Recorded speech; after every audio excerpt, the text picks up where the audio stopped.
My name's Dave Patten, and as Jim said, I retired last year after nearly 40 years working at the Science Museum, where I ran... Oh, it's off. Sorry.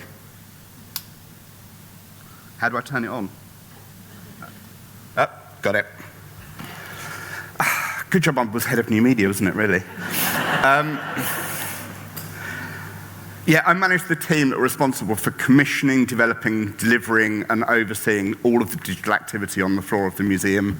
And this is my wonderful team just before I left. So team of producers, hardware engineers, software engineers, networking specialists. And we commissioned the majority of our work through digital agencies. So we managed and oversaw the production through agencies, but some of it was produced internally. I was really lucky that I grew up in London in the 1970s, and I got completely immersed in the punk scene that happened in London, and it's informed everything that I do and that I am, and still continues to do that. So the values that I gained when I was part of that movement stick with me today, and it's, for me, that was all about being able to do anything you want to do, doing it yourself, being really bold and brave and not worrying about what other people say and do. And I think that comes through in a lot of the work that I've been able to do at the museum. As I say, I'm from the Science Museum. We're actually a group of museums in the UK. So there's the Science Museum in London, which is kind of the mothership. There's the National Railway Museum in York. There's Locomotion in Shildon, which is up in the northeast of England in County Durham. There's the Science and Media Museum in Bradford, which has been closed and has just reopened at Christmas. It was closed for a year for a major refurbishment. There's the Science and Industry Museum in Manchester, which is both a museum and a really important historical site. So this is the world's first intercity railway station. It was a station that linked Liverpool and Manchester. It was open as a passenger station for about 13 years. So as well as going to the museum, you get to explore a really important historical site. And lastly, the Science and Innovation Park, which contains the National Collection Centre, which is basically where we store all of our objects that aren't on display. So this is a 600-acre airfield in the west of England, just outside Swindon. And we store objects. We were initially storing them in these large Second World War aircraft hangars, but they're not kind of very good for long-term storage. We've just completed a couple of years ago this really large building you can see across the centre of the screen. It's about the size of 6 football fields, and we've just finished decanting all of the objects from all of the museums that aren't on display in there. A lot of the display is visible, and there's everything in there from large hot metal presses from Fleet Street through to aircrafts, cars, clothes, artworks, really small medical instruments. So it's an amazing place to go, and we've just opened that up for some visits, booked visits from the public. And it's called the Science and Innovation Park because we're doing some other things on this park. We're doing quite a lot of stuff with renewable energy, so we have about half of this airfield is laid out with solar arrays. We have experimental wind turbines in there, and we have lots of companies that are kind of testing renewable energy systems on that site. It's also where they used to film bits of Top Gear and the Grand Tour, because it's lots of fun to race your car down a World War II runway, and they built a bit of a racetrack on the site as well, which is lots of fun for us when we get to go there. The Science Museum itself is quite old. It grew out of the Great Exhibition of 1851.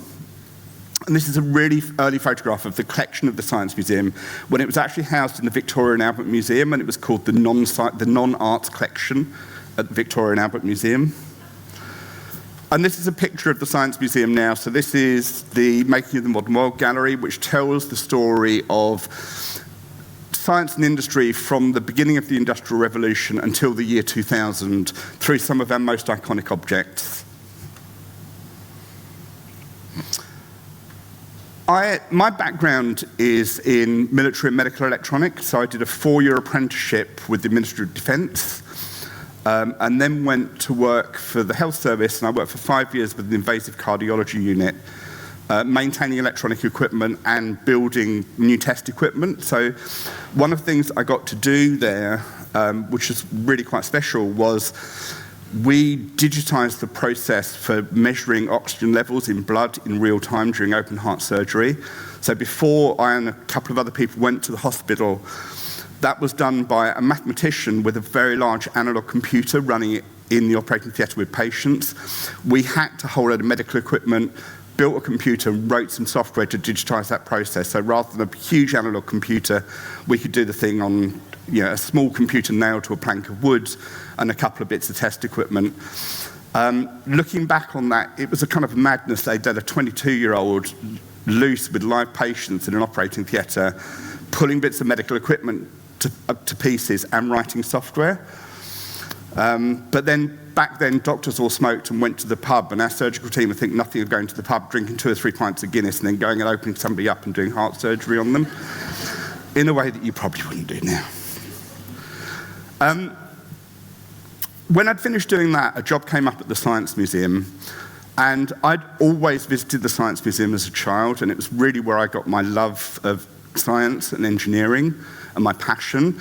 And when I saw a job come up, I was really excited, applied for the job, was fortunate to get it, and really hoped that I'd be able to inspire people in the way that I'd been inspired by the museum through the work that I did, that people would come and see the things that I did, and it would make them as excited as I was about science and technology. So when I started at the museum, I went initially to service electronic equipment. And this is a picture that I found as a piece of equipment that I found lurking around in a dusty cupboard a few years ago. This was the kind of thing that was running the museum when I first started. It's a Redotronics audio tape player. It plays audio on a continuous loop of tape. So you'd pick a telephone handset up and it would tell you about an object. And as you can imagine, the tapes constantly broke, got stuck in the machines. The environment was super dirty. That was not an unusual thing to see that amount of dust around a piece of tech. So we had to work quite hard to keep those things going. But I quickly transitioned after about 3 or 4 months into writing software for the museum, and I wrote some of the first computer programs that we exposed to the public for various galleries. So I wrote things that ran on touchscreens, really early touchscreens. But also we did quite a lot of work with software and hardware. So this is a photograph from the Space Gallery, which opened about 9 months after I started at the museum. And I and another person were charged with building an exhibit called Globetrotter, which took Landsat images, so satellite images which were on laser discs, big 12-inch glass discs that you put in a video player. And let visitors navigate around maps. So it's kind of like the very ancient ancestor of Google Maps. So we had the Laserdisc player, and we wrote some software and modified BBC Micros to control the Laserdisc player and allow us to overlay graphics on the video image that was coming out of the Laserdisc player so visitors could navigate through an interface on those devices. You could buy commercial things to do that, but they were tens of thousands of pounds at that point, and we managed to do this for a few £100 per device. And they ran for nearly 15 years before we took those out. They were incredibly reliable devices. So the first project that I really want to talk about today, and I'm going to talk about 4 projects which were kind of key inflection points for the museum and the kind of work that it was doing. The first project I want to talk about is the network, which we built in 1995. So in the 1930s, the museum had opened probably one of the first children's galleries in the world. So it's an interactive, hands-on gallery for children about science and technology. And it had had various updates over the kind of next 40, 50 years. But it was beginning to get quite tired. We'd opened about a year before 2 years before we opened the network, Launchpad, which was our version of a hands-on science centre in the museum, which was very influenced by the work that had been done at Exploratorium and the Ontario Science Centre, which, if you kind of read through their history, were very influenced by the work the Science Museum had done back in the 30s when we first built the Children's Gallery. So there's quite a kind of cyclic thing going on there. the museum had decided the children's gallery was feeling quite old and tired and really didn't want to invest in updating it anymore. So it did a complete review of its offer for young children. So children basically between the ages of 3, 4, and 15. And decided to build a suite of exhibitions and exhibits for those visitors. So we ended up building hands-on space for preschoolers, so children under 5, called The Garden. We built an exhibition which was about exploring objects for 7 to 14-year-olds, an interactive radio station for slightly older children, and I built a thing called The Network. So the network was basically was an exhibit based around technology, and what we wanted to do was give young children, so children between 7 and 14, an experience of what life might be like for them in the future. So what we decided to do in 1995 was to build a video conferencing system for children. And there weren't video conferencing, was just not at all common outside dedicated bits of hardware at that point. So we designed this exhibit called The Network. And to give people a reason to video conference, we built a game into the system that you could only complete by dialing other people up on the network, having a conversation with them and sharing some of the clues to help you solve your puzzle. So there were 6 of these terminals, which basically consist of a touchscreen, housing for the computer, video camera just above the screen, and a telephone handset, which you can use to dial other visitors. There were 5 of these terminals spread around the site in London, and there was 1 terminal 200 miles away in Bradford on an experimental high-speed dial-up link, which cost eye-watering amounts of money to dial. And the idea was that you would come up to a terminal, you'd start doing the puzzle, and then you'd see videos of the other people that were other terminals on the network. And you would pick up the telephone handset, touch a video icon that would open a video call to one of the other people on the network. We developed this on what was then the new Apple PowerPC platform, and we were using a development product that Apple were working on called Video QuickTime Conferencing. And we were developing this software as Apple were developing QuickTime Conferencing, so we get a new drop every month in the developer pack. It was very well documented, but often their software didn't do what it said it would do. And eventually we got in contact with the team at Apple, and they'd say, oh yeah, we just haven't implemented that bit of the software yet. We're going to do that next month. We got the system working. About a month before we went live, Apple decided to drop QuickTime Conferencing, never made it to release. So it got as far as a beta release candidate. So we ran this whole thing for 5 years with Apple beta software kind of underpinning what we were doing, which meant we had to write a lot of software around the Apple software to deal with all of its fallibilities and the fact it fell over all the time and it didn't quite do what it was supposed to do. We prototyped the exhibit fairly extensively, or elements of the exhibit fairly extensively, but didn't prototype the whole thing until it was finished, or weren't able to test the whole thing together until it was finished. And then realized we'd made a fairly fundamental flaw in thinking. That at that time, there were lots of handsets, lots of telephone handsets around the museum, and the standard behavior of visitors was if they saw a handset, they'd pick it up and they'd expect somebody to tell them something about an object they were looking at. So they'd wander up to these terminals, pick the handset up, hear nothing, and then nobody could dial that terminal because the handset's up, so that would appear to be engaged to all of the other terminals. So a bit of a flaw that we really should have realized. And then there was a visitor behavior that we really hadn't expected. So what we found is that there were a group of people who try and play the game and wouldn't necessarily engage with the video conferencing, which is very unsatisfying because you can't finish the game. There were a group of older children between 14 and probably going above the kind of higher end of 16, who used this as an opportunity to randomly call other people in the museum and flirt. Really unexpected, but maybe we really did give people a sense of what their future was going to be like, or their children's future. But it was kind of irritating when we were in the weeds of doing that. So what did we learn about this? So the really big learning, this is the first time we've built a digital project at scale using really cutting-edge technology. God, it was hard. This had a budget of £250,000 in 1995. We had an amazing sponsor, Mercury Communications, that became part of Cable and Wireless, who were completely on board with the amount of failure that we went through to get this running, completely understood the challenge with the technology. The experimental dial-up link was theirs, so they got the bill every month, and it was thousands of pounds a month. And they used to get really tricksy with us if, for some reason, somebody didn't hang the phone up in Bradford, and they'd leave the line open for an hour, because that cost them like oodles of money. And we'd get slightly irritated phone calls at that point, saying, can you please keep checking this exhibit and make sure people put the phone down?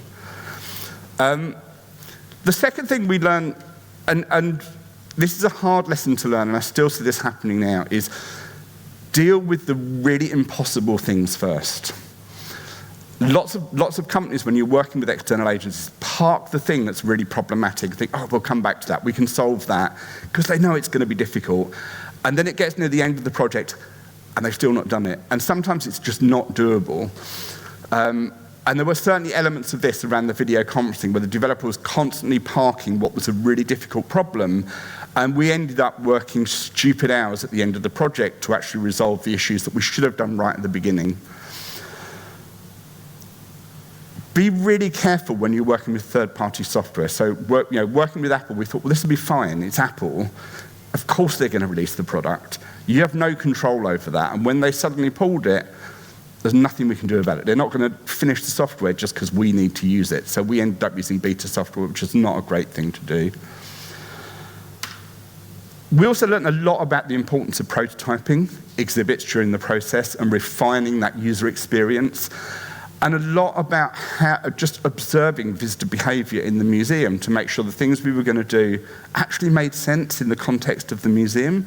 So when we were doing the thinking about this, picking up a telephone and having a row of icons, which are little videos, which felt like a telephone directory that you touched on a face and it opened a video window up, seemed like a really good proposition. But in the museum, because of the way people were using telephone handsets, of course that model just really didn't work as well as we'd expected, because people had a different behavior that they were expecting from telephone handsets.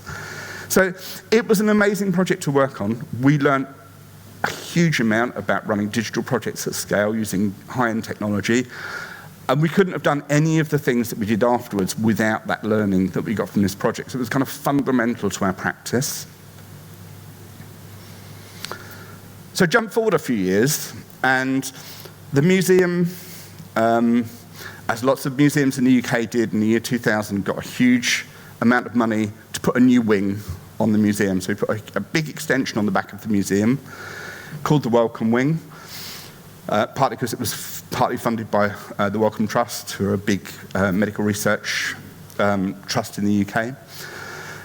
The Wellcome Wing had 5 floors of exhibition space, and it was designed as a theatre of contemporary science. It's all about contemporary science.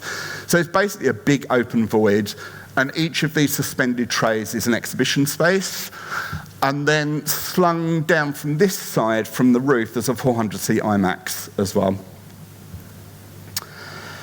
And we built a series of exhibitions within the space. So on the ground floor, there was an exhibition called Antenna, which is a contemporary science news exhibition, which was designed to be really quickly updatable. So we could get a story from basically a story going to press onto the floor of the museum within 24 hours, including objects.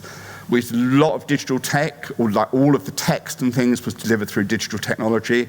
We had some experimental live feeds from the BBC that were delivering live science news as it happened. That was great until the BBC decided one day that they were going to change the way the feed worked without telling the museum, and it completely balked the system for about a week until we realised what had happened and got back to the BBC and got them to change things back. An exhibition called Who Am I?, which was an exhibition about brain science and identity and genetics, which is probably the most successful of the original Wellcome Wing exhibitions. And it's a fantastic mix of beautiful objects and stories, and interactives that are related to those stories. So the interactives allow you to delve into the mechanics of the story. Digitopolis, which was an exhibition on digital technology. And this was done at a time when digital technology wasn't very transparent, so we decided to make the whole exhibition completely transparent. So the exhibition is all housed within this glass structure. It's a 140 mil sandwich of glass.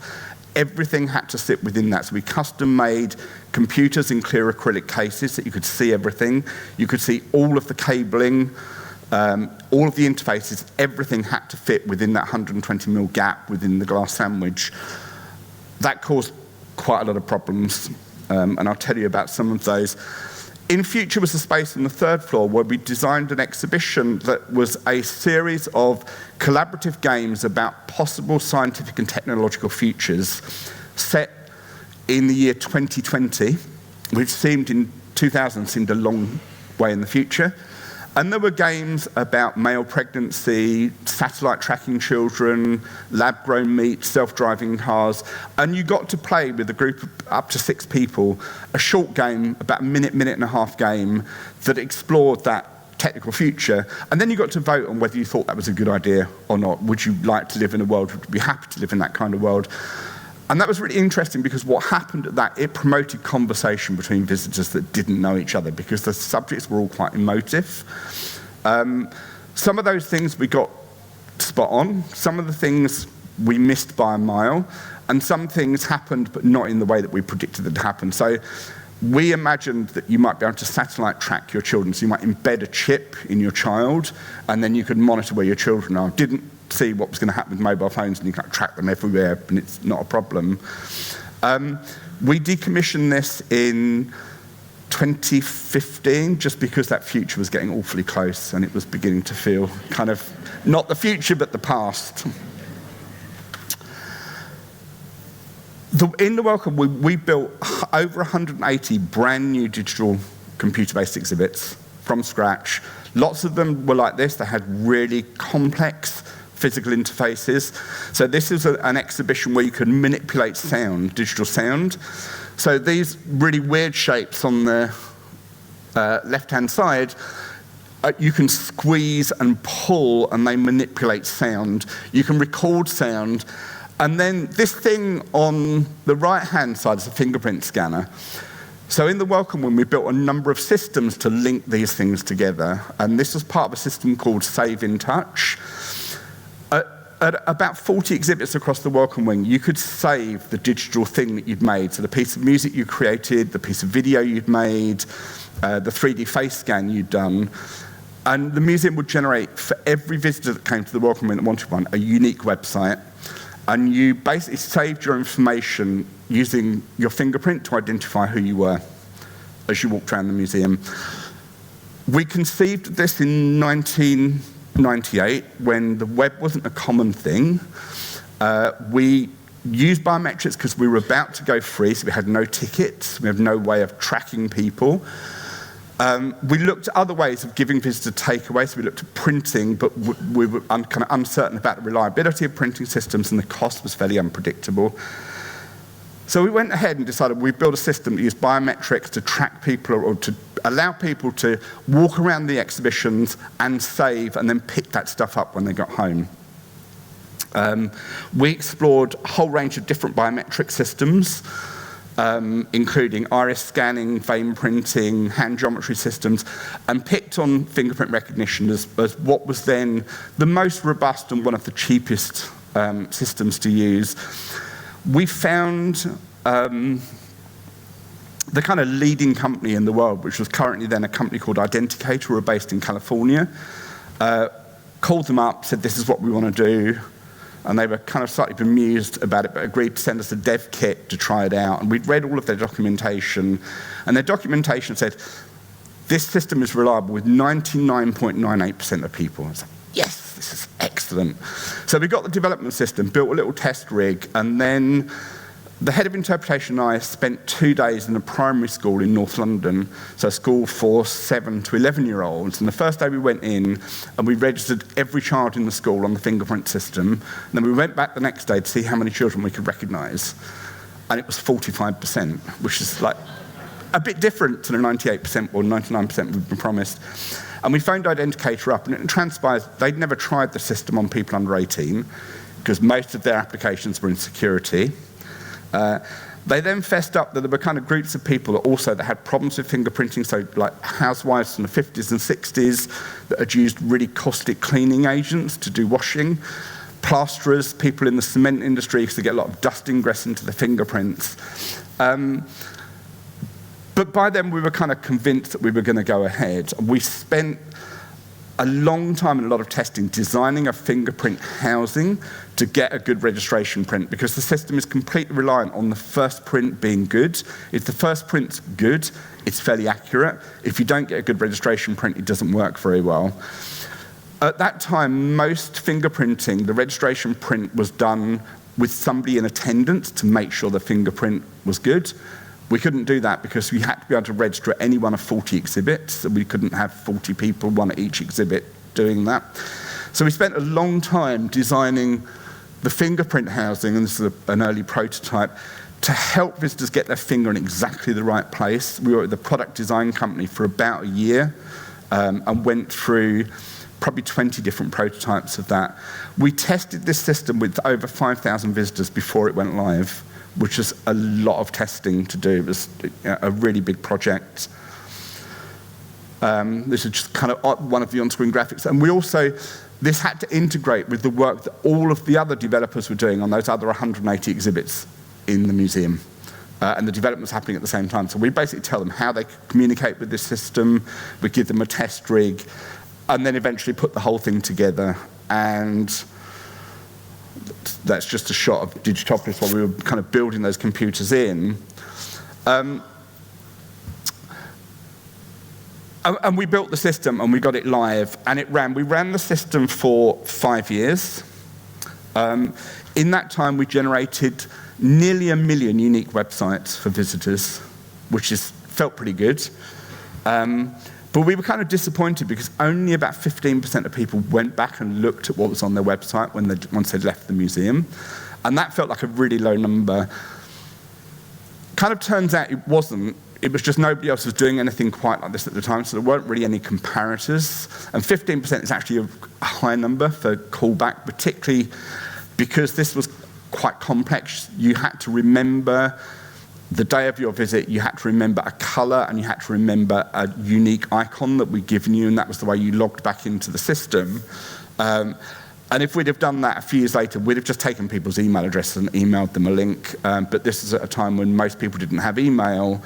When we were developing this, we assumed that people's access to the web would be either in their place of work, in a school or a public library. It wasn't at home, and that kind of didn't happen for a few years into this. And there were some major learnings on the back of the Wellcome Wing. We networked all of those computer exhibits, so 180 exhibits. We built a new network infrastructure. So my team did that, not the IT team, that was designed to work with those exhibits. And that meant we could remotely deploy software to all of the exhibits. We could maintain the exhibits remotely. We could monitor the exhibits and make sure they were all working. The network was super fast at the time. It used really high-end core switching technology. It was so good that when we finished it in our IT department, they decided they'd copy the whole thing for the back office system of the museum, which was fabulous. And then, which was much less fabulous, they decided they'd connect the two networks together because they get redundancy once they've done that. And that has been an increasing problem to the museum, and it's kind of will come to a head over the next couple of years. Exhibit software, once it's built, you tend not to patch or play with it. It works, you don't want to do anything with it. So you don't want to be like patching with all the security updates that Microsoft and Apple push out, because every time you do that patching, you've got to test it, and we have a lot of exhibits in the museum. New government legislation means that we have to secure our networks. Having these two networks linked together in the way that they are is now a real problem, and the museum is beginning to have to unpick that physical connection and looking again at whether we have a dedicated network for exhibits that we control access beyond the museum so that we don't have to do this constant patching and updating of exhibit software, which is a nightmare.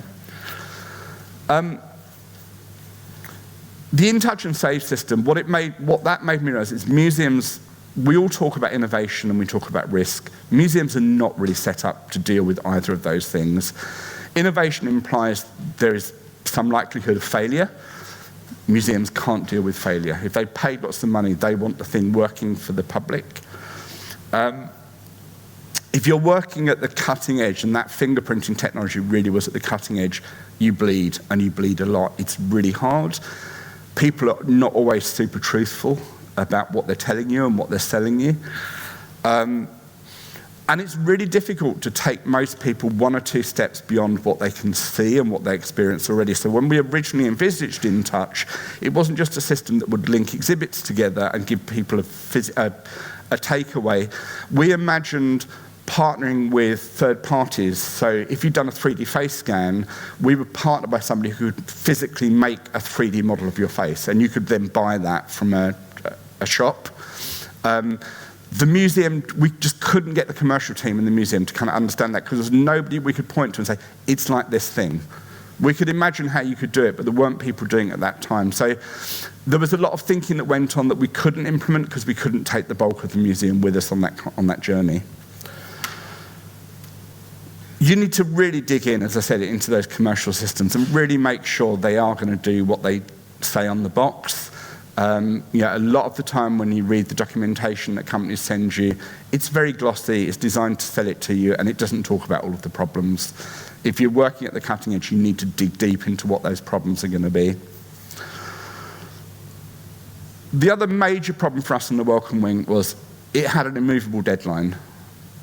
The deadline was set by a director retiring who wanted this new building opened. It was his kind of sunset piece. His retirement date was not going to change. The building project itself massively overrun. We installed 5 floors of exhibitions in 4 months, which was chaotic. And we were working, they were still building the building around us. So the first piece of work that was installed was an artwork by David Patten. We basically built a tent inside the building so that he could work in hard hat and boots installing his exhibit while the builders built the building around him. Working on that compressed timeline, we ended up working 7 days a week, usually for 14 hours a day, which is not sustainable, and we broke people. We were all in it together, and you don't see the madness when you're that deeply in. You don't kind of realize there are people getting ill and dropping. It was only when we kind of came out of the other side and we realized how dangerous that had been. And what that did make a group of us much more aware is that detailed oversight of staff's well-being. It's really easy to get sucked into we've got to deliver, we've got to get this done. But when you really start to break people, you've gone too far. And we really, if we'd have done that again, we'd have just stopped the project. But it didn't, you kind of gradually worked into it, so it didn't feel bad until you got time afterwards to reflect on it and what you'd done. And that really did change the way we worked for quite a long time, although not forever. Next project to talk about quickly is WebLab. So WebLab was an amazing project that we partnered with Google to deliver in 2012. It's ages ago now. Google came to the museum with a proposal, with an exhibition proposal, and they wanted the museum to host the exhibition. So they sent us their proposal, and we did the usual thing that museums do when they get this kind of thing. And we did due diligence on the proposal, and then invited Google in for a meeting, and we did a fairly robust critique of their idea and of their program over a day. And they went away, and then we got a call 2 days later from the head of the project saying they'd never met a bunch of more arrogant people. We didn't know how they could tell us the things that we were telling them. It's like, goodbye. And we thought, oh God, it's like, it wasn't on our books, it was an interesting project, but we kind of weren't that worried about it because it wasn't scheduled into our workflow or anything. And then about a month later, they phoned us back and said, no, actually, on reflection, a lot of what you said was actually right, and would you be prepared not just to host the exhibition, would you partner with us to help us make it happen? So I then spent the next 18 months working with a team in Google, a software development team in Rhode Island, and then an increasing number of other partners to make what became WebLab. And WebLab is an exhibition that's really still quite unique. So it's an exhibition that shows the power of the modern web. The unique thing about it is it's open to people in the museum, but it's open to people anywhere in the world. People can, through their browser, play and interact with the physical things in the museum alongside physical visitors. And then when the museum closes, the whole thing just goes over to being an online experience. So it's open 24 hours a day, 7 days a week. And I've got a short video which kind of gives you a sense of the things that happened in the exhibition.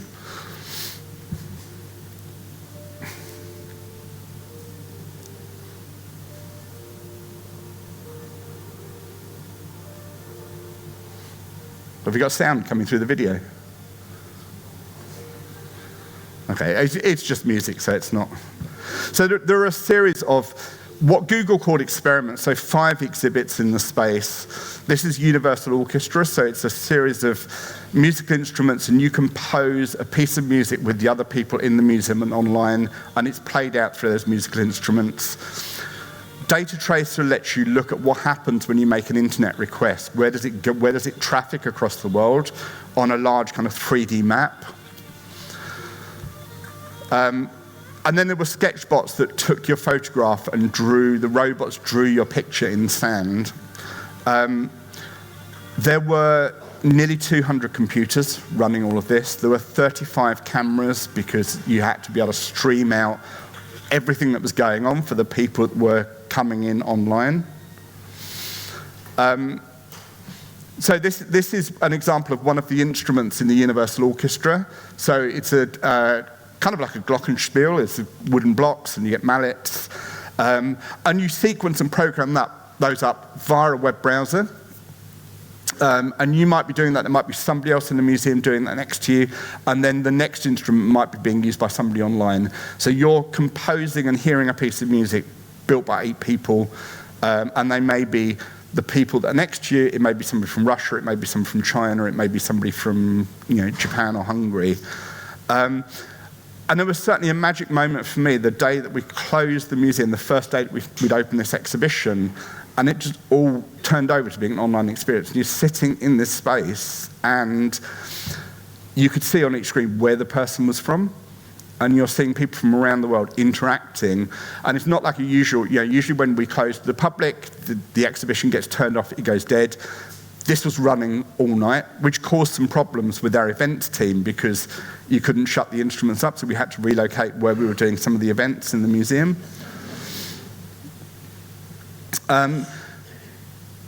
As with Save and In Touch, you got to take these things away. So when you entered the exhibition, you grabbed a physical lab tag and you scanned that at each of the exhibits you went on. So if you made a piece of music on the Universal Orchestra, it would save that duration of that piece of music while you were interacting, so you could take that home and you could play with that. If you used one of the sketchbots to take your picture, it would save an actual picture of your face and a processed image of your face ready for the robot to draw, the output of the picture in the sand that the robot had drawn, and then a video of the robot actually drawing that. And it would do those things for people online as well. These are some of the guys that were developing. So there's a couple of guys from Tellout, and this was one of our project managers. This was kind of just before we opened. WebLab was really, really interesting. So we got nearly 500,000 visitors. It was open for a year, which was above target. It was about 20% above target. There were over 7 million people visited from online. We made over 15 million digital assets, digital sort of takeaways from those things. It won 22 awards, international awards, some really big ones, which was really gratifying. And it had a couple of really interesting kind of legacies. So one was a primary school in London visited with their teacher, and they were so excited by it, they went away and built their own web lab in their school. And then invited us to go along and see it, and it was wonderful. They spent a term building copies of the exhibits. And this was like really young children. And then their teacher published an ebook on how they'd done it. And it's a really, really interesting kind of piece of work with, over quite a period of time with young children. The legacy of this project, it ran for a year, and that was partly because it was really expensive to operate.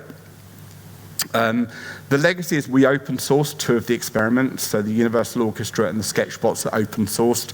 You can still get the code, but also all of the instructions for physically making the devices, including for the Sketchbots, not just the physical instructions that we use to build ours, but also a version for building a Lego version of the Sketchbot.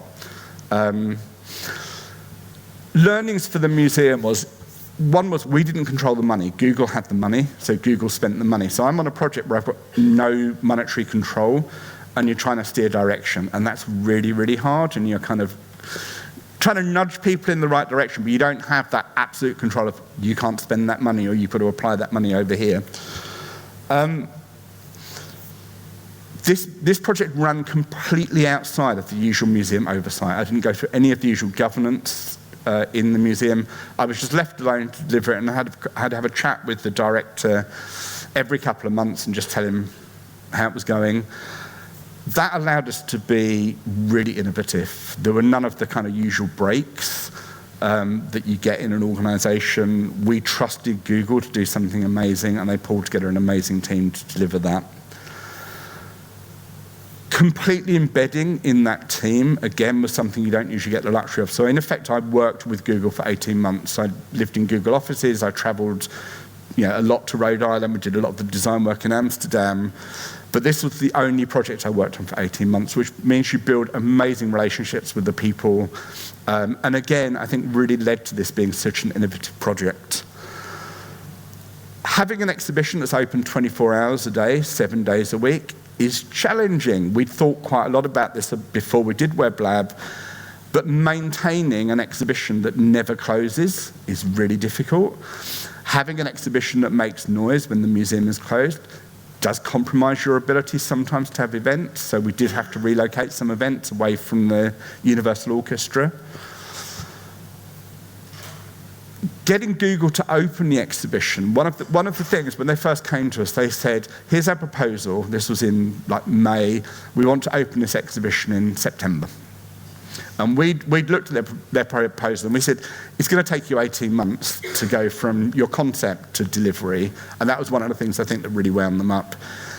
In the end, we had to force Google to open it because they were art directing the exhibition to infinitesimally small detail. And they finally agreed they'd open it in beta.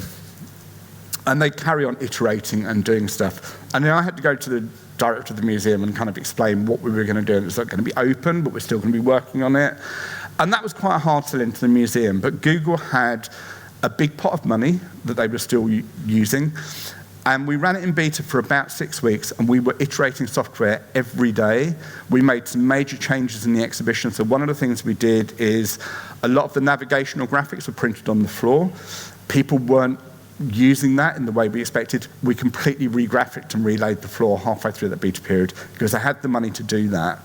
Usually when we open an exhibition, all the money's gone. You just kind of got to get it open, then everybody moves on to the next project. Having that big pot of money to do some fairly substantial work once visitors were in the space and you could see what they were really doing really made a difference. And then the last project I want to talk to you about is technicians. And for me, this was a kind of feels like going back a little bit. There was some mistakes made in this exhibition that we'd made a long time ago, and we should have realized they were going to be problematic. So Technicians was a gallery for teenagers that looks at what jobs do technicians do in a variety of different industries and shows the kind of breadth of work that technicians do. It's in answer to this real challenge in the UK particularly, but globally, about encouraging people to go into STEM and tech jobs. It's a very interactive gallery. You get to do the things that technicians do. So you get to a sense of, is this the kind of thing that's for me? And the gallery also talks about careers, which kind of feels like it's going to be really dull. But actually, we found a really good way of working on that. The gallery is split into 4 thematic zones. So there's a zone on energy systems, and this is a kind of example of one of the exhibits there, where you're fault finding a wind turbine. So you're looking for faults, it's kind of mediated through a touchscreen, but there's a physical interface, so you're kind of plugging and unplugging test equipment into the circuit and looking to reveal those faults and getting feedback on that. There's a section on advanced manufacturing. So in this section, you get to program up an industrial robot. We also get to do some fun things like this, like learn to weld. This is really, really simple. So in effect, it's a touch screen with a stylus, but it really feels like you're welding because you're holding what feels like a welding gun with that stylus on it. And it's probably the most successful exhibit in the gallery. One of the things that was really successful about this is there is a persistent problem about delivering instructions to visitors on how to use games. And we've tried over the years many, many different ways of solving that and never really found something very successful. This gallery was aimed at teenagers, and what we did in this gallery is we used like a chat messaging system to deliver just-in-time instruction. For that audience at this time, this absolutely works. So you can see down on the top of the screen, that's a technician chatting to you about what you're doing and giving you hints and instructions on what to do next. Visitors absolutely took note of that. But it could be that in 5 years' time, people will have moved on and they won't take any notice of this. But at this time, for that audience, that's a really effective way of giving instruction. There's a creative industry zone, and we were really fortunate. We did a deal with Disney and Marvel, and they allowed us to use footage from Black Panther. So visitors get to edit the Black Panther movie, and they get to edit the audio from the movie, and the kind of set works is set up to be a bit like Shree's Lab. I was kind of really skeptical when the team decided that was what they wanted to do, but actually Disney were fantastic about it, so really good. The last section is around medical technicians. So there's an exhibit where you get to prepare a blood sample. This illustrates one of the major challenges of the exhibition. We wanted it not just to be touchscreens, we wanted people to do what technicians do. So when you're doing blood samples, you draw a sample up using a syringe, you move the syringe somewhere else, you release the sample. So this is basically a physical version of a syringe. You can move that left and right, you can lift it up and down, you can press a button. Making those things robust is super difficult, and the team had forgotten how difficult that is. The museum was running 2 major projects at the same time that are kind of run into each other accidentally. My time was all spent on the other project, which was where I felt the kind of major issues were. So my attention wasn't on this, and I really should have picked this up. Let me just come back to that. These were just not robust, so they used just like electronic sliders. They broke really, really easily. They were really, really difficult to repair and fix. We'd worked with a German company to do this, and at one point we were having to fly people over to Germany to do maintenance work on it. And eventually we had to re-engineer this, and it just didn't go through enough testing to make sure it was robust before we opened, and we should have known that, and we kind of forgotten. But if you're building those kind of bespoke physical interfaces to digital experiences, they take a long time to build properly, and they're difficult. You have to really over-engineer them to make them robust, particularly for children. This is an example of what happened to one of those sliders. It just kind of crushed and falls to bits, and they were lasting days, and it was a couple of hours' work to take the thing to bits and replace that component. So what did we learn about technicians? We kind of learned that you kind of need to remember what you know. I learned that I do need to divide my attention sometimes and get so sucked into a project I think it's really problematic, I don't pay attention to the other projects that are going on. And that was certainly a problem for technicians. Under-resourcing. This and the concurrent project, a big part of the problem is we didn't have enough digital resource to do the amount of work that we were doing. And I ended up having to take on a group of very expensive, very senior producers, like really expensive, who were fabulous and got the job done. And it did allow us afterwards to go back into the institution and say, this is the amount of resource we need to carry on doing this. This is what you had to pay because you got this wrong. This is how many people we need. And we did get permission to recruit a whole load of new people on the back of that. But again, in technicians, we broke a person doing that, and a person left and ended up moving out of the industry for quite a while because he was so kind of damaged by that experience. And we should have seen that happening. And I think, again, we've just kind of forgotten the attention you need to pay when you see those things go wrong to your staff. And those project slippages you can't do anything about. The fact that those two projects ran into each other, it is really hard for us to deal with. It's kind of really a thing a decision that's taken at exec or board level. We can flag the issues, but ultimately we don't control when those things open. Just going to leave just with two things that I'll mention, and I'm happy to talk about these things outside of the session. I've been involved in a couple of bits of long-term research in the museum. So firstly, we did a piece of work about as pandemic started, looking back on what we'd learned in 20 years of building digital exhibits. And this was a follow-up to a piece of work that Ben Gammon, who was quite a while ago was head of learning at the museum, had done. He looked back in 2000 at 10 years previously to that on building exhibits. So we looked from 2000 to 2020. We reread all of the research, all of the evaluation reports.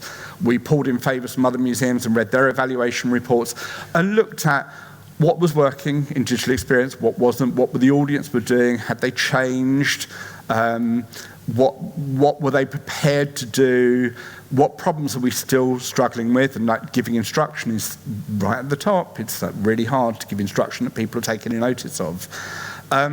We've got a really detailed report. We struggled to find the best way to present that. It's a very, very dry report, and ultimately what we want is practitioners to read it. They're not going to read it in the current form.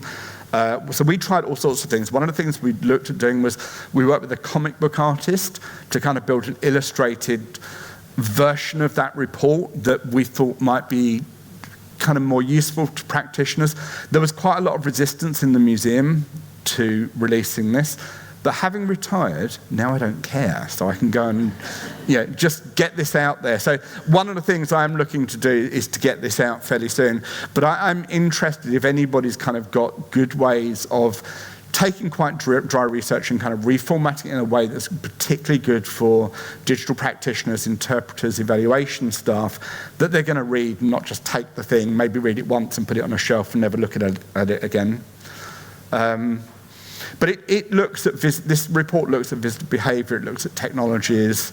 It only deals with digital media and video. It doesn't deal with immersive experience or VR and AR. And we kind of park that as a separate thing to look at. And then the other piece of work is some work that I've been doing with Frankly Green and Webb, who are a really interesting consultancy based in England, about people's use of mobile phones.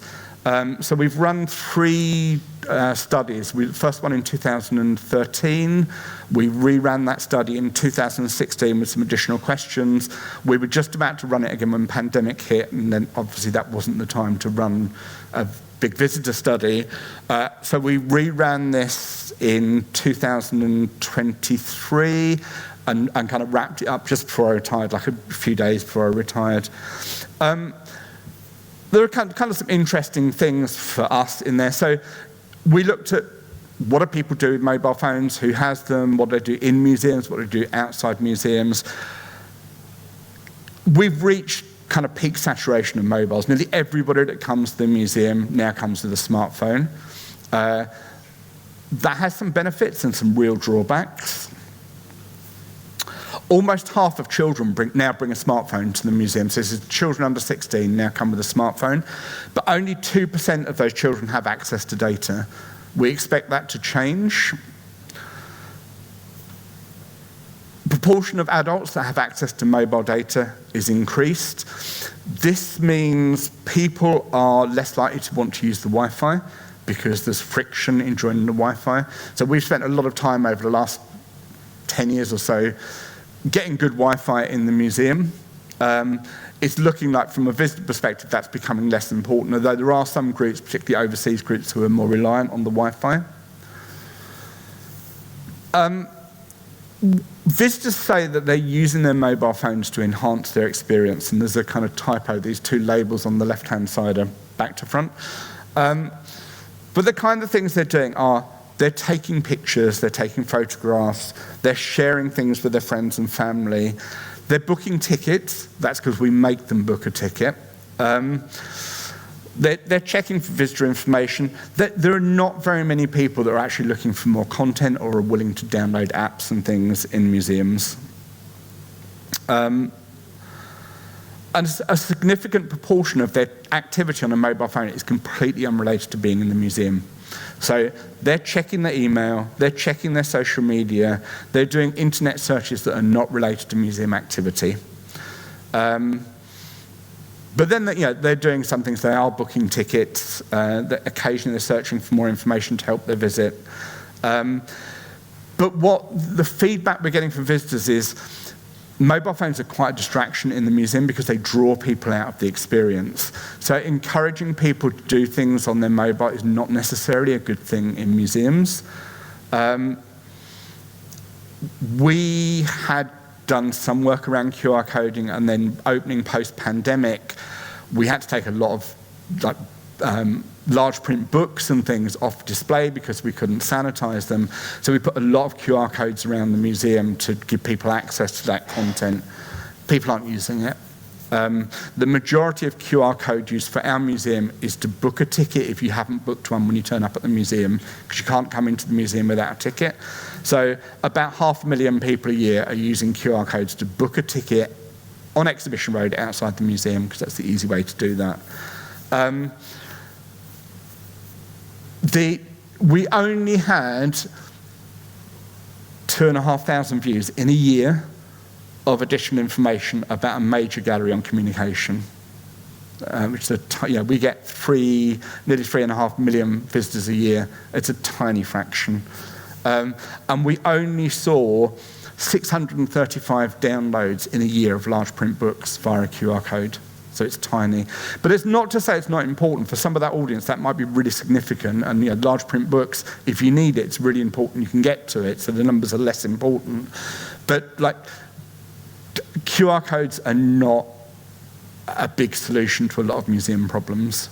There is also a growing awareness in the public around the fraud that's potentially involved in QR coding. So I can print a QR code, I can slap it over your QR code that directs you somewhere else.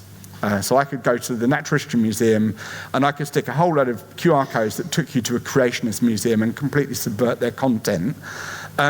Or I could put a QR code over a thing that says book a ticket to see an IMAX. I could scam money from you and you probably wouldn't realize for 10 or 15 minutes that you hadn't actually bought a ticket to the museum. So there is a financial risk embedded in there. And that's something we kind of weren't really thinking about, and this report has made us much more aware. And it was beginning to bubble up in the public consciousness that this is there is an easy system that you can defraud people that's kind of inherent in QR coding. And these are just some comments for visitors. So we tried to QR code the entrance, but it took too long. That's partly if you want to get a ticket to come into the museum, it actually involves about 13 web pages because we try and upsell you at every opportunity. Says, I want to book a ticket. Would you like a ticket to the IMAX? Would you like a ticket to this paying exhibition? Would you like to become a member of the museum? Are you sure you don't want a ticket to the IMAX? And finally, we give you a ticket.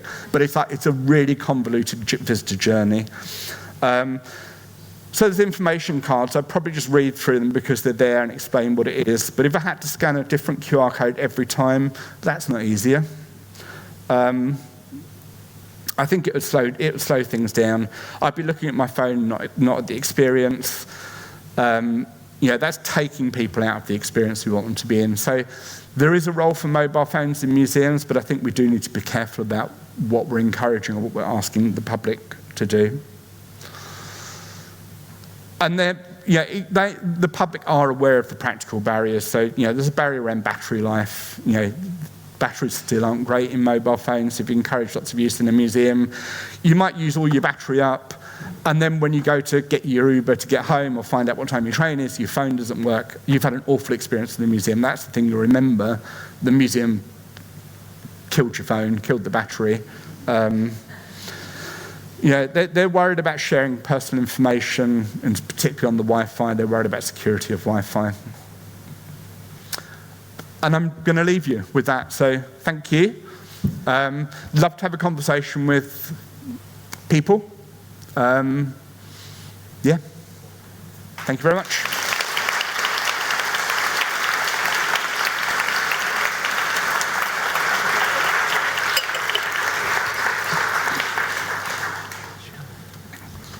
Sit on the ones slightly further over there. Okay. So that we're not... I'm just looking at what I've done with that battery pack and making sure I'm not going to sit on the battery pack. Just want to make sure that the people over here don't miss your lovely face being blocked by the lectern. Thank you very much. You might really want to do that. Thank you very much for that, Dave. One of the questions that came up on the Q&A, also hello people by the door, please feel free to come take a seat. One of the questions that came up on the Q&A that sort of ties into what you were talking about at the end there about mobile phone use is, with the increasing amount of screen fatigue, is there and the sort of the increasing prevalence of non-screen-based activities, is there a risk that we as a sector are sticking to like outmoded digital design patterns? That's a really interesting question, and I guess I've got two answers to that. So this was a thing, certainly we were getting a lot of this 3 or 4 years ago from senior stakeholders in the museum saying people don't want screens, people are so over that, they're so overwhelmed with screens outside. And we basically went through the evidence, and digital experiences certainly in our museum are some of the most popular things in the museum. They account for the majority of the dwell time in all exhibitions where there are digital things, and often those things are on screen. So I think in general, there is a kind of, there is a fatigue with screens, but it doesn't seem, that fatigue doesn't seem to be in museums because those things are still so popular. I used to think, when I was kind of thinking about this 10 years or so ago, I kind of hoped I'd get to the point where we'd see less screens in museums, less things that looked rectangular and screen-like, but they would still be mediated digital experiences. It's just the outputs wouldn't look like a kind of rectangular box. And I think, we see some of that. There are some great interactive audio experiences. Projection lets you move away from that kind of very regimented rectangle. LED displays mean it doesn't need to be a rectangle. It can be built into other things. It looks less screen-like. So I think we'll probably see a move away from some of that, things that look obviously screen-like, but I don't think that we're going to see a decrease in the amount of kind of digital activity in museums. I think those digitally mediated experiences continue to be important. Great. The other side of screen fatigue is you spoke about the effects of like burnout and crunch on the staff, which is another aspect of screen fatigue, and then also that some of the lessons that were learned from that were sometimes not remembered. What were the sort of positive work culture antidotes that were put in place, and also what can institutions do to hold on to those, especially when we're seeing a lot of high staff turnover and loss of institutional memory? I think holding on to things is more difficult because as they fade into the distance and the kind of problem gets further and further away, you kind of imagine you might have solved that completely. And I think that was certainly the problem with technicians. You think that problem's gone away and you're just not paying attention anymore to that. I think post Wellcome Wing, we did all sorts of things. So we, as a group of managers, consciously took a decision that we would be much more aware. And that was, part of our regular discussions was just kind of monitoring staff. We tried to set things up where in those really large projects we could have time where the whole team for a day can just stop work and helicopter out and just kind of look at the practice. Is it working? What did we set out to do? Are we still doing that? Is everybody still comfortable with the direction this is moving in?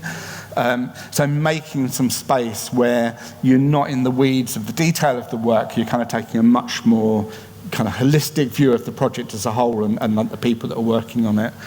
But again, when you're working, when you're working on those kind of immovable deadlines, that's an easy thing for people to say, we can't afford to have that day out doing that. It's really, really important. And I think, again, with technicians, we just didn't do that, and it's like that was a problem. And if we'd have had those days, we probably would have resolved some of those issues. Absolutely. And speaking of holding on to the goals of a project, when you're designing projects, especially for younger audiences, but any audiences, how much are you informed by the needs and wants of those audiences compared to the institutional goals? Completely, I'd say. I mean, we have. I'm really lucky at Science Museum. We have an amazing audience research group, so we do a lot of work up front with those audiences about what do they know, what do they want, what are their references outside the museum, and then that kind of, that's kind of interlinked with the kind of strategic objectives of the museum, but everything is designed to be visitor focused. So you spend a lot of time at the beginning of the project really understanding, defining that audience, and then really understanding what they have already and what they need. Where do you need to kind of bridge in to help them take away from the whole experience?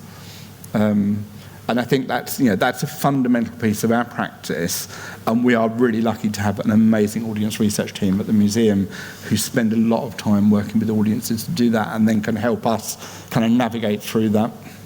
Excellent, thank you. We're out of time, but if you have other questions that you'd like to ask Dave, you can enroll in his workshop that is tomorrow, and you can get a whole day with him to ask questions such as these. But in the meantime, thank you so much for sharing your wisdom with us. Here is a gift from NDF. Everybody, please give a round of applause. Thank you all. Thank you so much. Thank you.